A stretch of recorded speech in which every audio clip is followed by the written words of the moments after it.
এই যে দেখতে পাচ্ছেন, এটা সালতারা পুরো ড্যাম। এই যে দেখেন, বিশাল ড্যাম।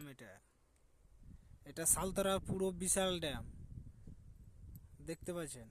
এটা আপনার সরকার থেকে, এটা সালতারা ব্লক থেকে এটা করে দিয়েছে ড্যাম্পে, সরকারি আছে।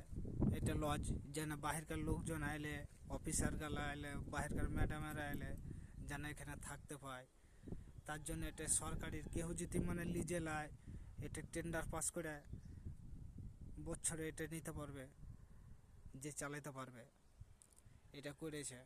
এই যে দেখতে পাচ্ছেন, এই বিশাল ড্যাম এটা দাদা। এই যে দেখতে পাচ্ছেন বিশাল ড্যাম সালতরা, এটা দেখতে পাচ্ছেন, এটা বিশাল ড্যাম। মোটামুটি এখানকার ড্যাম আগে ছিল না, এখানে বিশাল মানে জল, মাছ, বড় বড় মাছ ছিল, প্রায় 25 কিলো 30 কিলো ওজনের মাছ পেয়েছে এখানে।